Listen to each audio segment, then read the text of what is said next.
एक भयानक राक्षस रक्तवास ने कई राज्यों में आतंक मचाया था। उसे कोई मार नहीं सकता था क्योंकि उसकी आत्मा उसके शरीर में नहीं थी। उसकी आत्मा एक जादुई तोते में बंद थी, जिसे 7 परतों वाले अभेद्य जंगल में छिपाया गया था। वर्षों बाद एक साहसी राजकुमार आर्यन को पता चलता है कि उसकी मां की मृत्यु के पीछे इसी रक्तवास का हाथ था। वह एक रहस्यमयी साधु की सहायता से उस तोते तक पहुंचने की यात्रा शुरू करता है।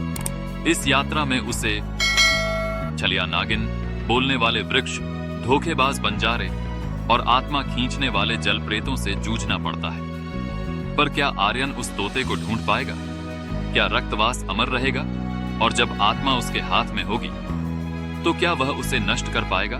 बहुत समय पहले की बात है, जब धरती पर न मानव राज्य स्थापित हुआ था, न देवों का नियंत्रण। एक अजीब सी शक्ति जंगलों में पनप रही थी। यह शक्ति न पूरी तरह राक्षसी थी, न पूरी तरह दैवी। इसे जन्म दिया था मंत्रों की अशुद्धि ने। महर्षि त्रिकाल अपनी वर्षों की तपस्या के बाद एक ऐसा यंत्र बना रहे थे जिससे काल को बांधा जा सके। वह मृत्यु के रहस्य को समझना चाहते थे, उसका द्वार खोलना चाहते थे। परंतु एक रात्रि जब आकाश में तीनों ग्रह राहु, केतु और मंगल एक सीध में आए, त्रिकाल का यंत्र उल्टा प्रभाव देने लगा। मंत्रों का प्रवाह टूट गया। यज्ञशाला में उभरती अग्नि से एक विकराल आकृति जन्मी। काले धुएं से बनी देह, लाल चमकती आंखें और अग्नि जैसा स्वर। उसका नाम था रक्तवास। मैं अमर हूं, मुझे कोई नहीं मार सकता। उसने पहली ही सांस में यह घोषणा की। त्रिकाल ने देखा, यह प्राणी यंत्र की भूल नहीं, काल का उत्तर है। उसका रक्त ठंडा पड़ा। वह समझ गया कि यह कोई सामान्य राक्षस नहीं, बल्कि प्रकृति और समय की जुगलबंदी से उत्पन्न विनाश है। रक्तवास को बल, तेज और छल की त्रयी मिली थी। वह हवा में उड़ सकता था, आग उगल सकता था और अपने शब्दों से भ्रम पैदा कर सकता था। वह हर राजमहल में जाता, नृत्य प्रस्तुत करने वालों के भेष में घुसता और रात्रि में राजाओं को चुपचाप मार डालता। परंतु हर जगह से एक बात स्पष्ट होती रही, उसे कोई घायल नहीं कर सकता था। तलवारें टूट जाती, तीर गल जाते। एक दिन जब वह एक ऋषि को मारने गया, उस वृद्ध ने हंसते हुए कहा, तू जीतकर भी हार गया रक्तवास, क्योंकि तेरी आत्मा तो इस शरीर में है ही नहीं। यह बात फैल गई, पर कोई नहीं जानता था कि उसकी आत्मा कहां है। वर्षों बाद एक पुराना ग्रंथ मिला। उसमें लिखा था, रक्तवास की आत्मा एक तोते में बंद है। वह तोता न मरता है, न बूढ़ा होता है। वह 7 परतों वाले सिद्ध वन में बंद है, जहां सूर्य की किरण तक नहीं पहुंचती। इस तोते की सुरक्षा के लिए रक्तवास ने पहली परत में रखा था आवाज की नदी, जहां कोई गुस्से उसकी आवाज ही उसे डुबो देती। दूसरी परत में ब्रह्म वृक्ष, जो अपने आप को हर रिश्ते का रूप दे देता।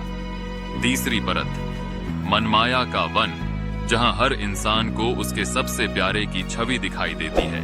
और सबसे अंतिम परत विलुप्त गुफा, जहां तोता एक नीली लौ के अंदर सो रहा है। राजा हरिकेश का पुत्र था आर्यन, साहसी, चतुर और अपनी मां रानी देवकी से अत्यंत स्नेही। जब आर्यन 12 वर्ष का था, उसकी मां की हत्या हुई। कोई उसे बचा नहीं सका। उसकी देह पर कोई घाव नहीं था, पर चेहरा भय से नीला पड़ गया था। एक वृद्ध सैनिक ने आर्यन से धीरे से कहा, यह कार्य रक्तवास का है, वही आत्मा हरने वाला। यह सुन आर्यन की आंखों में आग जल उठी। उसने प्रतिज्ञा ली। आर्यन ने राज्य का त्याग किया और एक रहस्यमयी साधु काष्ठवट को खोजा, जो सिद्धवन का मार्ग जानता था। काष्ठवट बोले, मार्ग तो है, पर एक बार यात्रा शुरू हुई तो वापस लौटना मृत्यु होगी। और सप्ताहों की यात्रा के बाद आर्यन और योगी काष्ठवट अंततः सिद्धवन की सीमा पर पहुंचे। वह कोई साधारण जंगल नहीं था। वहां न पक्षियों की चहचहाहट थी न हवा का बहाव। चारों ओर गाढ़ी धुंध फैली थी। पेड़ ऐसे दिखते थे जैसे वे मनुष्य हों, चेहरों वाले, आंखों वाले, सांस लेते हुए। जमीन पर रखे पत्ते जैसे किसी जीवित शरीर की त्वचा हो। काष्ठवट बोले, यहां से पीछे मुड़ना मृत्यु है, याद रखो। हर परत तुम्हारी इच्छाओं, भय और मोह की परीक्षा लेगी, और जो हार गया उसका अस्तित्व मिट जाएगा। आर्यन ने कदम बढ़ाया और धुंध के बीच एक नदी दिखाई दी, पर यह पानी नहीं था। यह थी तरंगों से बनी नदी जो हर आवाज पर प्रतिक्रिया देती थी। आर्यन जैसे ही बोला, उसकी खुद की आवाज नदी में गूंज उठी, मां। फिर वही आवाज नदी से लौट कर आई, तेज, भयंकर, चीखती हुई, मां, मां, मां। हर पुकार नदी के जल को तूफान में बदल रही थी। लहरें उठीं और एक हाथ जैसे आर्यन को नीचे खींचने लगे। काष्ठवट चिल्लाए, शांत रहो, यहां बोलना मना है, आवाज ही तुम्हारी मृत्यु बन जाएगी। आर्यन ने सांस रोकी, होंठ बंद किए और एक लंबा बांस अपने पास से निकाला। उसने बांस को नदी में डाला और धीरे धीरे उस पर संतुलन बनाकर पार करने लगा। चारों ओर गूंज रही थी, आर्यन, आर्यन, मर जा, डूब जा। पर उसने एक शब्द नहीं कहा।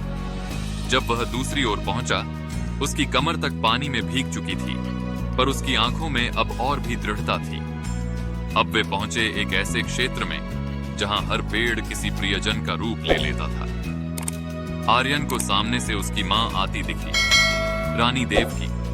वह मुस्कुरा रही थी। आर्यन, मत जाओ, मुझे मिल गया हूं, मैं लौट आई हूं। आर्यन ठिठक गया, उसकी आंखें भर आईं, पर तभी उसके कानों में योगी काष्ठवट की वाणी गूंजी, याद रखो, यहां जो दिखता है वो होता नहीं, यह मोह है, झूठी सूरतों का वन। आर्यन ने मां की ओर देखा। उसकी मुस्कुराहट अब विकृत हो रही थी। धीरे धीरे उसकी आंखें काली हो गईं, उसके चेहरे से कीड़े रेंगने लगे। भ्रम टूट गया। आर्यन ने तलवार निकाली और पेड़ को काट डाला। पेड़ से लाल धुआं निकला, राह दिखाई देने लगी। तीसरी परत, मनमाया का जंगल। यहां हर इंसान को उसकी सबसे प्यारी चीज की छवि दिखती थी। आर्यन ने देखा, वह एक सिंहासन पर बैठा है और उसके पैरों में रक्तवास बंधा है। जनता जयकार कर रही है। रानी देव की उसकी आंखों में गर्व से देख रही हैं। आर्यन मुस्कुराया, पर तभी उसके पीछे से आवाज आई, जयकार किसकी कर रहे हो? वह मुड़ा, वहां कोई न था। फिर अंधेरा घना हुआ। फिर उसी जंगल में खड़ा था योगी काष्ठवट। बोले, इस परत में सबसे ज्यादा लोग हार जाते हैं। यहां जो तुम चाहते हो वही मिल जाता है, पर जो पा लेता है वह मर जाता है, क्योंकि वह लौटना नहीं चाहता। आर्यन ने आंखें बंद की और कहा, मैं सत्य चाहता हूं, मोह नहीं। यह कहते ही जमीन दरकी और अगला द्वार खुल गया। चौथी परत, भस्म द्वार। एक विशाल द्वार उनके सामने खड़ा था जो जल रहा था। यह द्वार पार करने के लिए व्यक्ति को अपनी एक सबसे प्रिय चीज त्यागनी होती थी। काष्ठवट ने अपने जीवन की शक्ति त्यागी। आर्यन से कहा गया, तू क्या त्यागेगा वीर? आर्यन ने अपनी मां की आखिरी स्मृति, एक रेशमी दुपट्टा निकाला जो हमेशा अपनी छाती से लगाए रखता था। कांपते हाथों से उसने उसे अग्नि में डाला। द्वार खुल गया। आर्यन की आंखें भर आईं, पर अब वह पांचवी परत में प्रवेश कर चुका था। चौथी परत पार करते ही आर्यन और योगी काष्ठवट एक ऐसे क्षेत्र में पहुंचे जहां हवा स्थिर थी। वातावरण में लोहे और मांस की मिली जुली गंध तैर रही थी। उनके सामने थी एक झील, पर यह कोई सामान्य झील नहीं थी। यह झील रक्त से बनी थी, गाढ़ा, गरम, हलचल करता हुआ रक्त, जैसे उसमें हजारों आत्माएं रो रही हों। झील के मध्य में एक शिला थी। उस शिला पर बैठा था तोता, हरे रंग की हल्की चमक लिए, आंखों में कोई डर नहीं। वह जैसे सो रहा हो, पर वह सांस ले रहा था। काष्ठवट ने धीमे स्वर में कहा, यही है रक्तवास की आत्मा का पात्र, पर इसे छूने से पहले झील की परीक्षा पार करनी होगी, क्योंकि यह झील जीवित है। यह तुम्हारी सबसे बड़ी पीड़ा बनकर तुम्हें खींचेगी। जैसे ही आर्यन आगे बढ़ा, झील से उठती लहरें आकार लेने लगीं। हर लहर एक चेहरा बनती। पहले उसकी मां रानी देवकी उभरी। वह रो रही थी। तू क्यों आया आर्यन? मेरी आत्मा को चैन मिल चुका है, छोड़ दे इसे। आर्यन ठिठका, पर उसने कहा, मां, तुम्हें शांति तभी मिलेगी जब रक्तवास का अंत होगा। फिर अगली लहर में उसका बचपन का मित्र दिव्य दिखा, जिसकी मृत्यु युद्ध में हुई थी। मुझे छोड़कर गया था, अब तू किसे बचाएगा? आर्यन ने अपनी तलवार उठाई और लहर को चीर दिया। रक्त की बूंदें उसके चेहरे पर पड़ी, पर वह आगे बढ़ता गया। झील का रक्षक रक्ताचर। झील ने अब अपना असली रक्षक प्रकट किया। रक्ताचर, एक भयंकर जीव जो आधा मगरमच्छ आधा मनुष्य था। उसकी पीठ पर कांटे उग रहे थे और उसकी आंखें नारंगी अंगारे जैसी थीं। उसने झील से बाहर निकलते ही आर्यन पर हमला किया। दोनों में भयंकर युद्ध हुआ। रक्ताचर ने एक बार में आर्यन को जमीन पर गिरा दिया। उसकी तलवार दूर जा गिरी। अब आर्यन ने झील के किनारे पड़ी एक त्रिशूल को उठाया, जिसे पहले वीरों ने झील में फेंका था। वह भागा, कूदा और सीधे रक्ताचर की छाती में त्रिशूल भोंक दिया। रक्ताचर चीखा। तोते ने बोलना शुरू किया, मैं आत्मा हूं, मैं शरीर नहीं। जिसने मुझे मुक्त किया वह अब मेरा स्वामी है। बोलो आर्यन, क्या तुम मुझे नष्ट करोगे? आर्यन कांप गया। उसकी तलवार कांपने लगी। अगर मैं तुम्हें मारूं तो रक्तवास मरेगा, लेकिन क्या तुझे पीड़ा होगी? तोता बोला, मैं आत्मा हूं जो शरीर से जुदा थी। अब मैं चुपचाप चली जाऊंगी, पर याद रखो, आत्मा को नष्ट नहीं किया जा सकता, केवल मुक्त किया जा सकता है। आर्यन ने अपनी तलवार उठाई और बहुत भावुक होकर तोते के सिर पर हल्का प्रहार किया। तोता मिट गया, धुएं में बदलकर उड़ गया। एक काली गुफा में बैठा रक्तवास अचानक चिल्ला उठा, नहीं, मेरी आत्मा! उसकी देह कांपी, उसकी शक्ति घटने लगी, उसके हाथ कांपने लगे, आंखों से धुआं निकलने लगा। उसका अंत शुरू हो चुका था।